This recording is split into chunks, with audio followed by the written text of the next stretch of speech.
Coucou, bienvenue mes chers abonnés, chers frères et sœurs, bonjour, chers amis, bonjour. Merci de me recevoir chez vous. Écoutez, chers abonnés, chers amis, je viens faire une autre vidéo aujourd'hui pour essayer d'évoquer le phénomène des intellectuels camerounais et africains particulièrement. Écoutez, moi je suis très embêté, je n'en fais pas partie des intellectuels, mais il y a quelque chose qui me gêne. Je remarque particulièrement au Cameroun que nous avons des plateaux de télévision, des intellectuels qui écument nos plateaux de télévision. Et le Camerounais lambda aussi, en longueur de journée, se vante d'être intellectuel et d'avoir des intellectuels. Je n'en disconviens pas, mais la question que je suis en train de me poser, n'avons-nous pas là les intellectuels de caniveau? Excusez-moi, c'est pas pour vous lancer des pics, c'est pas pour vous insulter, mais le vrai débat est dans le fait que si vous-même vous traitez les autres des illettrés, surtout nous en permanence nous sommes traités des illettrés, les femmes des réseaux sociaux. Moi, je ne suis pas une intellectuelle, mais j'en suis fière quand même d'avoir été dans un pays d'accueil où j'ai fait une formation très importante en tant qu'infirmière non diplômée encore. J'ai encore la possibilité de poursuivre des modules si je veux être une infirmière diplômée. Maintenant, il est question de parler quand même de l'Afrique qui égorge de grandes richesses. Moi, ce qui me dérange, c'est que notre Afrique, dont égorgeant de ces grosses richesses, dont les peuples n'en bénéficient pas, dont les populations n'en profitent pas. Nos intellectuels passent le temps à se vanter qu'ils sont intellectuels.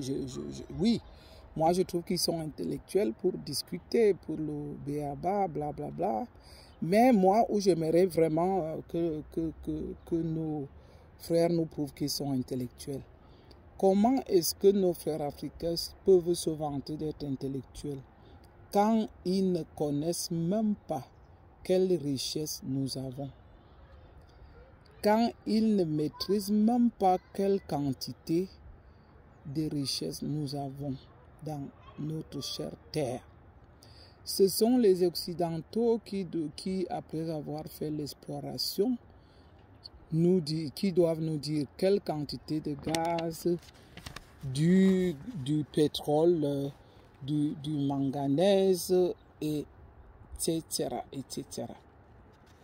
Est-ce que cela n'est pas une honte pour nous? Parce que moi, je pense que, étant intellectuel que vous êtes, vous pouvez déjà vous constituer en intellectuel pour revendiquer à vos États.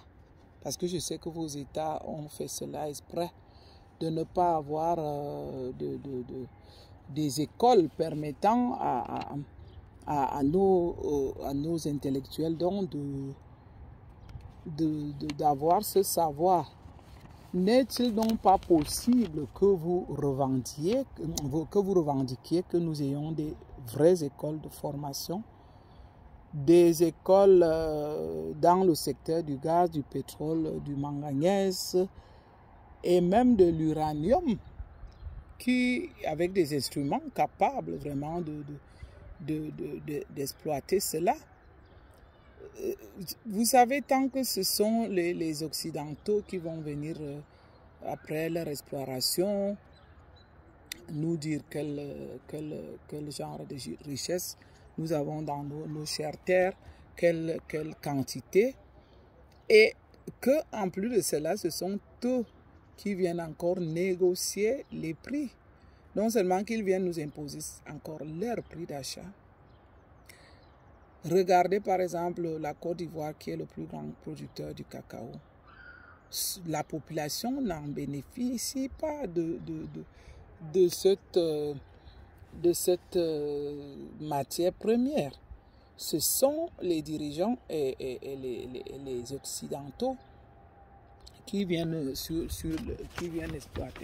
explorer ça sur les lieux. Et pendant ce temps, le peuple, lui, il crève de misère. Moi, en tant qu'Africaine en tant que Camerounaise et Africaine, parce que je suis d'abord Camerounaise avant d'être africaine,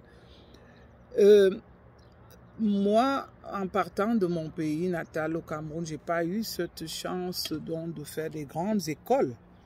Ce que je me pose donc comme question pour vous qui avez donc cette occasion d'avoir fait des grandes écoles, pourquoi vous ne vous constituez pas donc en comité d'intellectuels pour revendiquer vraiment des écoles ayant des formations appropriées dans tous les grands secteurs tels que je l'ai dit l'autre fois plus haut, du gaz, du pétrole, du manganèse ou de l'uranium, sans parler d'autres matières. Je ne peux pas citer toutes ces matières ici. Vous savez, moi, je n'aime pas mélanger les pédales. J'ai comme impression que en Afrique et au Cameroun particulièrement, surtout au Cameroun, parce que moi, je connais un peu les Camerounais. Les gens ont tendance à mélanger tout. Lorsqu'on revendique les faits de la société, certains vous parlent de la géopolitique comme si c'était un secret de polichinelle, oubliant que nous tous, nous avons quand même la capacité de comprendre un peu quelque chose dans la géopolitique, parce qu'on ne va pas quand même nous brimer que chaque fois qu'on va essayer de revendiquer quelque chose, on va nous parler de la géopolitique. On arrive à comprendre à notre niveau, chacun comprend ça à son niveau. Moi, je ne vais pas donc passer le temps à parler de géopolitique tant que cela n'apporte rien à mon peuple. Oui, je sais que beaucoup sont en train de miser pour la prochaine génération, pour les prochaines générations, ça sera peut-être nos arrière-petits-enfants. Mais pourquoi voulons-nous tous mettre, pourquoi voulons-nous mettre cette responsabilité sur le dos de nos petits-enfants? Dès le moment où on se tape la poitrine et qu'on se dit qu'on est intellectuel, mais alors qu'on prenne nos responsabilités. Je peux comprendre parce que moi, je suis toujours en train de revendiquer tout ce qui rentre dans le cercle de mes revendications a quelque chose à y voir avec le gouvernement. On peut imaginer que le gouvernement a fait exprès parce qu'il s'est arrangé certainement avec puisque la majorité des présidents africains sont des gouverneurs de l'Occident. Moi, je vous ai dit que je ne peux pas encore, ma chaîne est encore très restreinte. Je ne peux pas encore développer la politique étape par étape. Mais je commence quand même à en avoir marre parce que je suis la situation de ce qui se passe là-bas chez nos frères de l'Afrique de l'Ouest, dont j'en félicite beaucoup, dont j'en ai donné ma bravoure et que je peux dire seulement que ça continue comme ça, restez serein, restez fort. Nous sommes il y a d'autres peuples qui vous soutiennent, moi particulièrement, je vous soutiens à 100%. C'est pour vous dire, allez de l'avant. Et c'est aujourd'hui même que j'ai aussi fait une autre vidéo où j'ai dit que là, je reconnais la force. Et ça me fait sourire. Je reconnais la force, je reconnais la capacité. Mes frères de l'Afrique de l'Ouest sont garçons. Là, je vous dis, je peux vous l'assurer, vous êtes garçons assurés. Et pour rigoler, je l'ai dit sur une autre de mes vidéos que Là, toutes les jolies femmes de l'Afrique iront chercher garçons en Afrique de l'Ouest. Oui, en Afrique de l'Ouest, au Niger, au Mali, au Burkina Faso et les autres. Parce que là-bas, garçon n'est pas seulement garçon qui revendique d'être intellectuel, garçon qui parle de son parcours académique en gonflant sa torse. Non, nous, on veut garçons puissants qui agissent sur le terrain. Alors, Madame Rosie vous soutient, Madame Rosie est derrière vous, Madame Rosie vous félicite, Madame Rosie vous dit bravo. Je vais donc revenir là à mon sujet principal pour poser la question à mes intellectuels camerounais. Qu'en faites-vous de votre grand rang académique? Est-ce que vous ne pensez pas que tant que vous ne vous ne créez pas des communautés, des comités d'intellectuels qui vont jusqu'à la tête du pouvoir revendiquer votre savoir, votre connaissance, parce que là, j'ai comme impression qu'ils vous ont fait faire un savoir qui est juste pour la tête, pour réciter tout ce que vous avez appris, parce que vous le faites très bien. Je reconnais que vous le faites très bien. Parce que si on écoute le Cameroun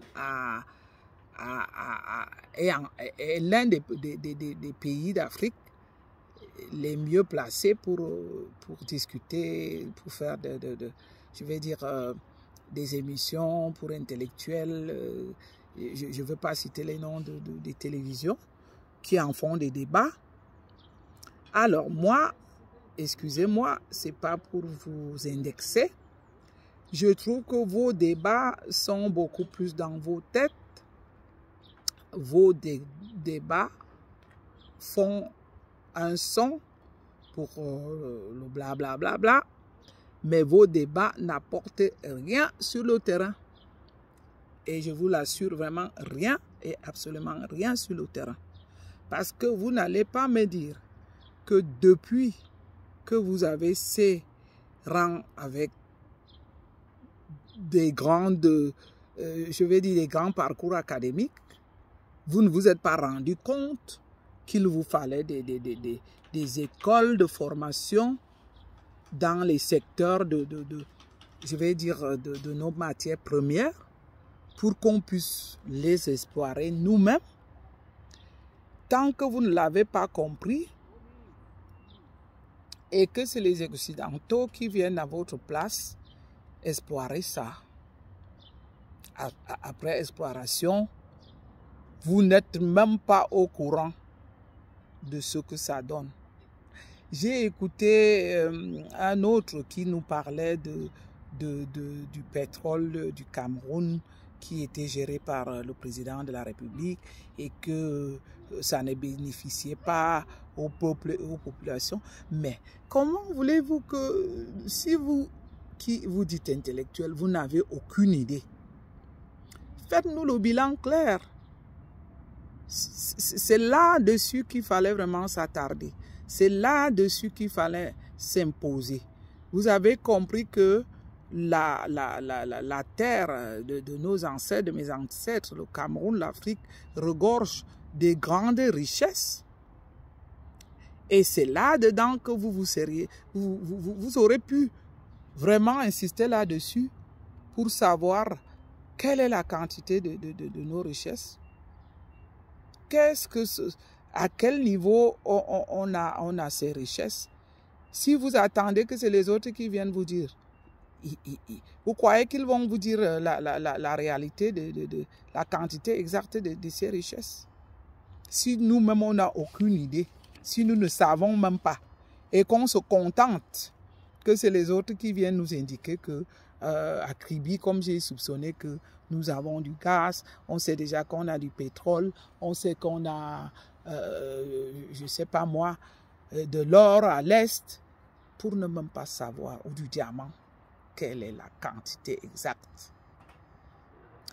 Ou, oui, ou on le sait lorsque les autres ont déjà indiqué, où on le sait lorsque les autres ont déjà fait l'exploration, la quantité, est-ce qu'ils sont vraiment... dites-moi vraiment, je ne sais pas si je souhaite bien avoir les intellectuels qui sont de passage par ici. Hein. Est-ce que dans votre pays-là, vous pouvez vraiment nous dire clairement, vous pouvez nous évaluer clairement que dans tel ou tel lieu comme ces endroits riches comme Bertois, comme Kribi, qu'il y a telle ou telle quantité de gaz, du diamant, de l'or ou du pétrole? Non. C'est les autres qui vous le disent. Et ils peuvent vous dire ce qu'ils veulent. Est-ce que vous arrivez à prouver cela pour alors gonfler vos torses tous les jours? Le Cameroun regorge d'intellectuels. On écoute ça par-ci et par-là, tous les jours, le blablabla. Oui. Tout le monde peut faire le blablabla, hein, parce que vous savez, me voilà moi-même, me voici moi-même qui peut aussi venir vous le faire ici. Mais alors, après l'avoir fait, ça fait quoi? Moi, au moins, j'ai appris à tenir, à piquer, à faire une piqûre ou à prendre les paramètres d'un malade, à le suivre. Oui, mais vous, si ce n'est que parler. Parce que là, le Cameroun n'a plus de bavardeurs que des gens qui réalisent les vrais résultats sur les chantiers. À tout bout de champ, ce sont les expatriés. Et vous voulez donc, on veut s'en sortir comment là? Moi, je crois que au lieu qu'on voit dont certains intellectuels qui accumulent les plateaux de télévision, qui vont aussi gratter quelques millions avant les élections, comme ça se prépare, commencez déjà à nous revendiquer les vraies écoles de formation dans les secteurs de nos matières premières. Vous savez, une fois, j'avais regardé un documentaire qui parlait pour faire une école de formation dans des secteurs tels que le pétrole, du gaz, du manganèse ou je ne sais quoi. Il faut environ 20 milliards. 20 milliards, c'est qu'un ministre détourne dans mon pays comme si de rien n'était. Comme si de rien n'était, la vie continue. Jusqu'à quand vous allez continuer à tromper le peuple comme ça? Jusqu'à quand vous allez continuer à rouler les gens dans la farine comme ça pour chaque fois venir faire du blablabla? Oui, là, nous ne sommes même pas à la tombée de la nuit, mais ça ne fait rien. Moi, je vous ai toujours dit que c'est le message que je vais passer qui compte. Ce n'est pas pour que, si j'avais voulu avoir beaucoup de clarté, j'aurais décapé la peau comme tous les autres. C'est pas ça qui est c'est pas ça c'est pas ça qui m'intéresse. Donc, il faisait très très chaud. Maintenant, le vent souffle un peu et je me suis dit, je profite de ce vent pour vous faire ce coup de gueule là, dehors. C'est donc l'heure à l'invitation à tous mes intellectuels camerounais là, particulièrement, et africains en général, de commencer à faire des comités d'intellectuels pour revendiquer des vraies écoles de formation dans les secteurs avec je vais dire des matériaux professionnels qui vont vous permettre donc d'évaluer la quantité de richesses que nous avons dans nos terres riches, dans nos territoires riches. Moi, je ne veux pas quitter dans mon domaine où je fais des piqûres, où je fais des paramètres, puisque je ne me suis jamais inventé comme intellectuel. Hein. Je vous prends là au mot, je vous lance au défi. Parce que si on écoute ça par-ci et par-là, le Cameroun a des intellectuels, le Cameroun a des intellectuels, et que le Cameroun est en train de mourir dans tous les domaines. Dans tous les domaines. Pas d'infrastructure. Vous vous rendez compte? Oui, vous allez me dire que vous avez donc des ingénieurs pour faire les travaux publics. Mais moi, d'après ce que je suis tous les jours, les grands travaux tous les contrats de travaux publics sont attribués aux Occidentaux comme d'habitude. Quand bien même on va donner un marché de sous-traitance, ça sera donné à la femme du ministre des Travaux publics, que je n'ai pas non plus envie de citer ici, parce que moi je continue à le dire. Donc je vais prendre quelques secondes encore pour me présenter que je suis Madame Rosie, celle-là même qui fait des contenus riches. J'ai fait le blog YouTube pour parler des faits qui minent ma société. Et là, le fait dont je viens réclamer aujourd'hui mine ma société.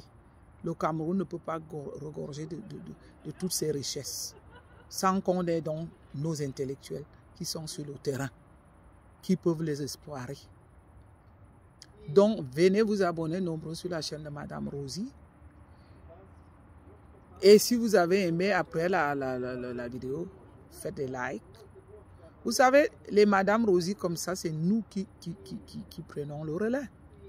Parce que ce que vous ne savez pas, c'est que la chaîne, notre chaîne nationale là que vous avez, est-ce que vous allez voir un jour la chaîne nationale que nous avons au Cameroun venir revendiquer quelque chose? Ah non. Cette chaîne-là, pour ceux qui passent le temps à dire que « Ah, moi, je ne regarde pas les réseaux sociaux, je ne connais pas ces choses-là. » Vous croyez que nous, comme ça, on n'a rien à faire? Nous sommes des responsables. Moi, je travaille. Et comme là, maintenant, je vais regarder l'heure, je suis à 20h, je pense 20h20 du soir. J'ai déjà fait à manger à mes enfants. Avant de les mettre au lit, je viens faire un coup de gueule. Et je vais vous dire encore que ce n'est pas notre chaîne nationale là qui va venir revendiquer les intellectuels qui sont actifs sur le terrain, parce que notre chaîne nationale, c'est la chaîne de l'État. Celle-là même qui s'assoit sur tous les dossiers, celle-là même qui rend les Camerounais idiots, celle-là même qui cache tout ce qui est à l'avantage des Camerounais, celle-là même qui ne veut pas que les Camerounais soient informés des faits qui minent la société. Puisque la chaîne nationale du Cameroun est là pour la propagande des dirigeants. La chaîne nationale de notre pays est là pour défendre les intérêts de l'État. Arrêtez donc de dire tous les jours que vous ne regardez pas les réseaux sociaux. Quand on a une vidéo comme celle-là où je m'interroge pour demander aux intellectuels camerounais à quel moment serez-vous actifs sur le terrain, quand vous êtes incapable de maîtriser les richesses de nos sous-sols, quand vous n'y comprenez rien comme nous autres comme ça, parce qu'avant de m'attaquer, vous nous traitez d'illettrés. Ah non, je ne suis pas illettré, moi je suis lettré à mon niveau. Parce que tout le monde ne pouvait pas faire l'académie jusqu'à... j'ai suspendu ça à un niveau dans mon pays de naissance. Mais mon pays d'accueil m'a valorisé. Mon pays d'accueil m'a valorisé parce que ça m'a donné une formation. Et dans cette formation, non seulement que je l'ai fait en allemand, ça a abouti à quelque chose qui est né d'une assistante en soins communautaires, comme je vous dis, qui est l'équivalent d'une infirmière non diplômée. Et si ça ne négocie pas, moi, vous savez combien de fois j'ai dû reprendre les modules? Ah oui, même quand j'avais, qui me manquait un demi-point, il fallait recommencer un module à 0. Parce que là, ici, ça ne rigole pas. On voudrait que, en faisant une faute professionnelle, les fautes professionnelles ici sont encadrées. Lorsqu'on sait qu'on a fait une faute professionnelle et qu'on a essayé de réunir tout ce qui était dans le domaine comme moi de ma formation et que ça a été comme par malchance. Parce que si j'essaye de mobiliser un malade et que je lui donne les médicaments et que je l'allonge quelque temps, parce que je ne peux pas aussi rester toujours à côté de ce malade. Parce que j'estime au moment que ce malade ne court pas un risque. Et que par hasard, ce malade, alors même que je lui ai donné des instructions, par exemple, de rester couché, de ne pas se lever, et que ce malade, par hasard prend le risque de se lever et que ce malade chute. Oui, ça sera une faute qui est professionnelle parce que c'était pendant le service. Mais j'aurai des arguments à donner que j'ai couché ce malade, j'ai donné les soins et que je l'ai encadré et que comme par hasard, ce malade s'est levé et a chuté et que ça a donné un accident professionnel qui peut donc maintenant être étudié, évalué. Si c'était une faute professionnelle, j'aurais déjà fait tout ce que je peux à mon niveau. Mais quand on voit que les faux diplômes qui accumulent, qui sont les faux diplômes que les gens qui ont dans notre pays, on ne peut pas s'en sortir comme ça, comme je l'ai dénoncé à Douala l'autre fois. Une dame qui a perdu la vie parce qu'elle a été accouchée dans une clinique bidon où le médecin a pris fuite. Ce n'est pas moi encore là qui le dit, le médecin, ça a été une chaîne de télévision aussi du pays que je respecte, qui donne les vraies informations, qui a fait le reportage sur place. Et au moment du reportage, le chef de la clinique s'est enfermé dans son bureau. On a négocié pour qu'il puisse sortir et puis pour laisser se faire, je vais dire, pour l'entendre pendant le reportage. Et d'après tel qu'on le disait dans le reportage, moi j'ai fini par en déduire que ça a été un faux médecin. Parce que pourquoi est-ce qu'il a pris la fuite? Pourquoi est-ce qu'il a abandonné? Mais oui, quand on est médecin, quand bien même le pire arrive, on doit accompagner le malade jusqu'à la fin. On doit être aux côtés du malade.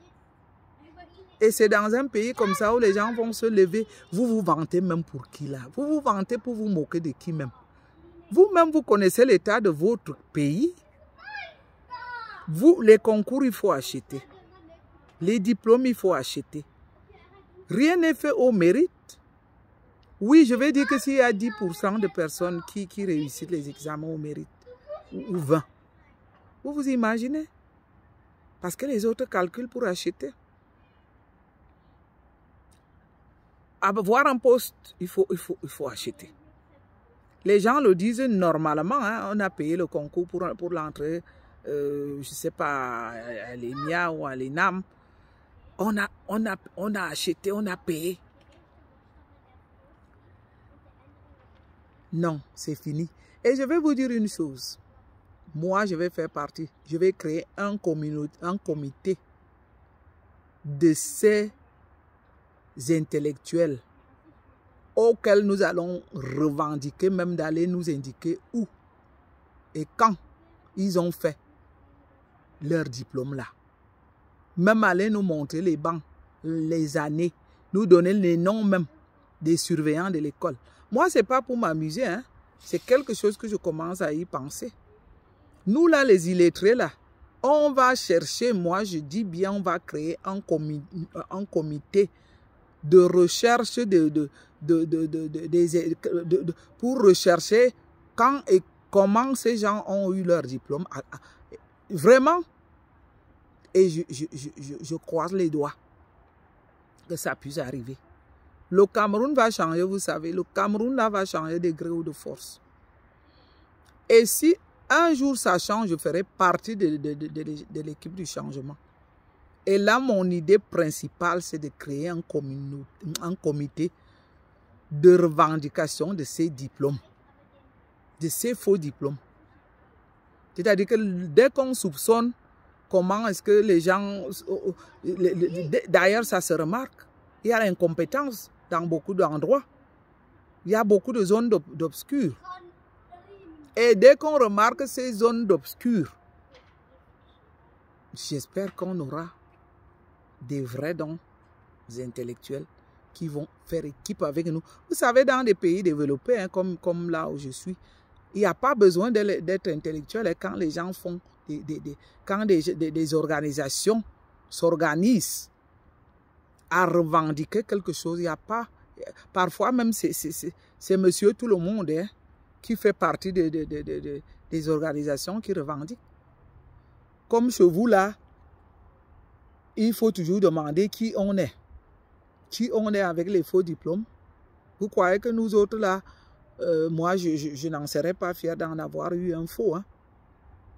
Je vais dire par là que je ne mélange pas tous les Camerounais. Il y en a, moi j'ai un très brillant frère de mon village en Simalène qui était toujours premier. Premier. Là, il n'y a pas de doute. Et si un jour il me suit, je le salue, il va se reconnaître. Il n'a jamais écumé les plateaux de télévision pour aller taper sa poitrine là-bas, qu'il est intellectuel. On l'a vu agir sur le champ. Donc, intellectuel là que vous êtes. D'ailleurs, on a fait l'autre ministre des Finances là. Et ceux qui travaillent sans, les faux travailleurs même, qui ne vont jamais au travail, mais qui reçoivent les salaires. Lui là même auquel on faisait confiance. Il est venu là pour faire le blablabla. Il est en train de recenser où ils ont volé encore l'argent du contribuable camerounais. Tous les jours, ils avaient des commissions de recensement. Tout ça, c'est dans mes... où je ne veux pas dire là. On n'entend plus parler. Non, je ne veux pas me perdre dans mon sujet. Je demande aux intellectuels du Cameroun. Que faites-vous avec tous les diplômes que vous avez dans vos tiroirs, que vous avez dans vos classeurs? Je demande, je pose la même question aux intellectuels africains. Est-ce que vos diplômes sont seulement des diplômes de décoration ou des diplômes de vantardise pour venir accumuler les plateaux de télévision? Nous aimerions vous voir agir sur le terrain. Venez sur le terrain, exploitez vous-même nos richesses. C'est trop tard maintenant parce que vous n'avez même pas pu faire ces écoles. Mais revendiquez cela au nom donc des intellectuels. Revendiquez les écoles de formation dans les domaines de nos richesses, dans les secteurs de nos richesses. Comme ça, vous allez les exploiter vous-même. On en saura la quantité et on pourra nous-mêmes aussi imposer les prix. Pas seulement que nous restions là, que non seulement on ne connaît pas même quelle est la quantité de nos richesses. Et que dès que nos richesses sont donc retrouvées, c'est les autres encore qui viennent nous imposer leur prix. N'avez-vous donc pas honte là, quand vous venez seulement parler que vous êtes intellectuel? Vous croyez que ça nous donne quoi? Qu'on mange ça? Que c'est ça qui nourrit le peuple camerounais ou le peuple africain? Pour finir, je vais encore me présenter. Je suis Madame Rosie. J'ai fait un blog YouTube pour parler des faits qui minent ma société. Je suis contre l'injustice. J'ai une chaîne YouTube qui a des contenus riches. Je ne parle pas de qui a couché avec qui, avec quoi. Je ne suis pas là pour venir parler je ne sais pas, de venir vendre le rêve. Je parle des faits qui minent dans ma société. Donc, les gens comme nous, comme ça, nous allons vous pousser, vous les intellectuels, à donc à prendre vos responsabilités. Abonnez-vous nombreux sur la page YouTube de Madame Rosie pour le peuple qui veut connaître les vrais contenus, pour le peuple qui doit comprendre pourquoi ça ne va pas, pour le peuple qui est assoiffé du changement. Abonnez-vous sur ma page YouTube, sur le blog YouTube de Madame Rosie. Je vais essayer chaque fois, dès que j'ai un fait, parce que je voulais vous dire tout à l'heure que si j'avais allumé ma caméra, c'était par rapport à la mort de Martinez Zoro. Donc je profite encore de l'occasion là tout à l'heure pour revendiquer cette justice. Aujourd'hui, j'ai entendu par une chaîne du peuple que un de ces présumés, ils disent d'un présumé coupable, innocent, moi je pourrais dire un présumé coupable, dont il paraît qu'il s'est fait interroger aujourd'hui. Vraiment, je supplie encore mes autorités camerounaises de ne pas jouer avec la mort de Martinez Zoro. N'essayez pas encore de profiter sur la mort de Martinez Zoro. Moi, dans ma façon de raisonner là, en tant qu'adulte de mon âge, je suis en train de me poser la question si vous n'êtes plus là encore en train de vouloir profiter de vos positions politiques par rapport à cette mort de Martinez Zoro. J'ai entendu sa sœur aujourd'hui parler, qui disait qu'elles n'ont même pas accès à la suite de la justice, qu'elles n'ont pas encore, que la famille n'a même pas accès aux informations. Est-ce pas une autre façon là encore de tuer Martinez Zoro une deuxième fois et d'enfoncer vraiment encore sa famille? Oui, à l'époque, quand on venait revendiquer la mort de Martinez Zoro, beaucoup s'appuyaient sur la géopolitique, comme si c'était, comme je l'ai dit, un secret de polichinelle. Moi, j'arrive à comprendre ce que c'est que la géopolitique à mon niveau, mais ce n'est pas ça qui m'intéresse. Il est question maintenant que Martinez Zoro a été assassiné de façon sadique, diabolique, satanique, avec des sévices inhumains. Nul ne mérite de se faire assassiner de cette façon. C'est la raison pour laquelle j'ai allumé ma caméra pour revendiquer l'assassinat de Martinez Zoro. Et dès le moment où je l'ai dit, j'ai remarqué que les Camerounais étaient égoïstes, insouciants. Étaient des gens qui se contentaient de leur petit bien-être. Je vais continuer à leur dire les gens égoïstes. Dès qu'ils ont leur bien-être, il y en a, dès qu'ils ont leur bien-être, ils sont contents. D'autres qui profitent de leur petite position. Vous allez tous crever un jour et laisser cet argent. Vous allez tous crever, je vous le dis, croyez-moi. Vous êtes aujourd'hui en train de vous accrocher à vos petites positions que vous avez dans le domaine politique. Mais vous allez laisser tout ça un jour. Je pense que ceux qui laisseront des gros noms sur cette terre, c'est ceux qui ont lutté pour les bonnes causes. C'est ceux qui ont osé oublier le profit matériel, qui ont pris la position pour les êtres humains, surtout quand ils sont assassinés de cette façon diabolique. Donc, je vais terminer cette vidéo tranquillement pour encore revendiquer la justice pour Martinez Zoro. J'ai encore dit sur la vidéo de la journée, stop à la guerre du Nozo. Je revendique aussi la justice pour tous ces morts du Cameroun, comme les Sami le Noir, dont on n'a pas encore la justice. Je continue à espérer qu'une fois, les gens vont prendre la position des êtres humains et essayer de mettre le matériel de côté.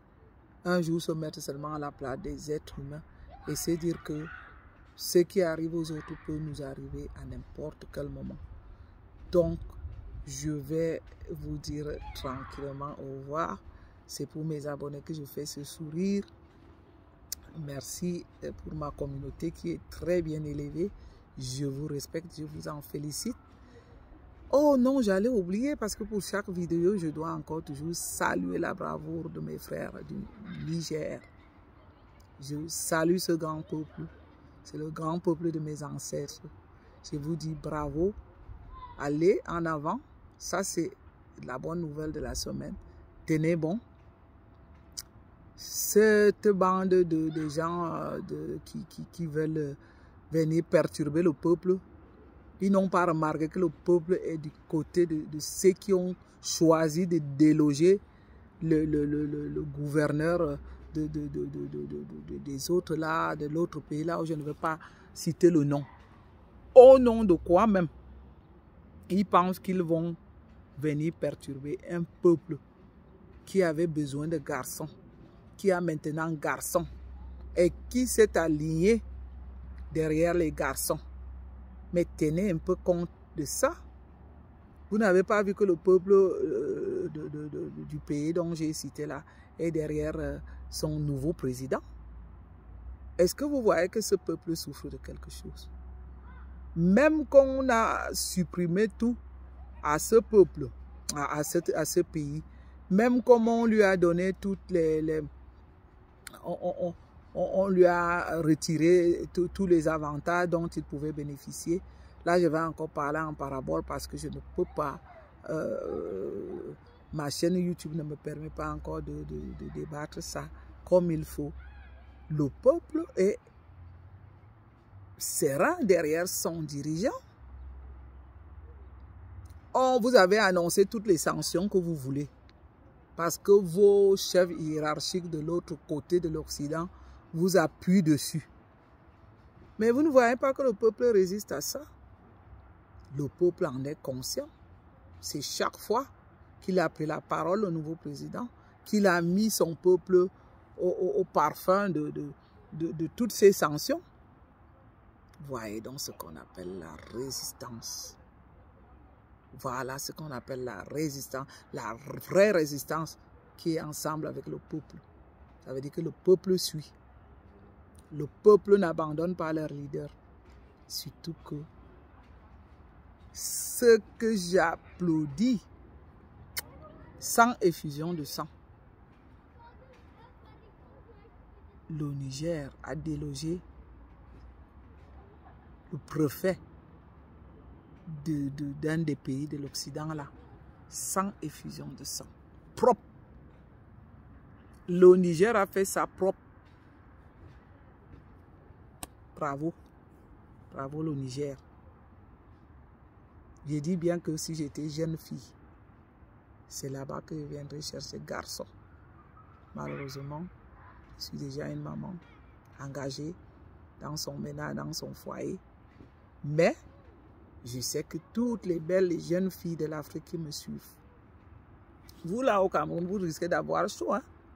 Parce que là-bas, vous parlez plus que vous agissez. Je pense que beaucoup de belles femmes du Cameroun et d'Afrique iront chercher garçons au Burkina Faso, au Mali et au Niger. Hein?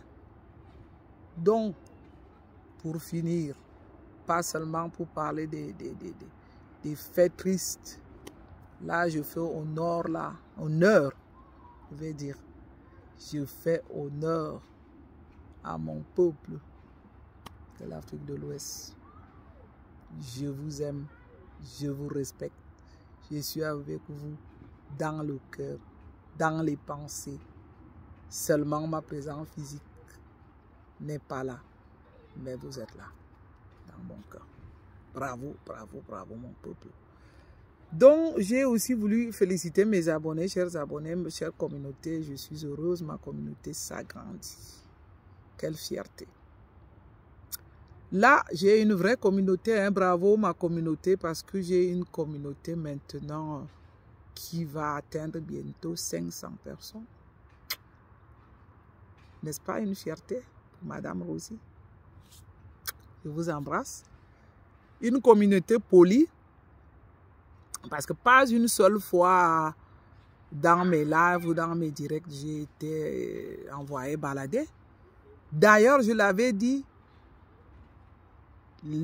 ma communauté mérite Madame Rosie et Madame Rosie mérite sa communauté. Chaque communauté mérite la personne qui leur ressemble. Donc, ma communauté me ressemble et moi, je vous ressemble. Je respecte le temps que vous prenez pour moi. Merci beaucoup et jusqu'à la prochaine. Bye bye. Bye.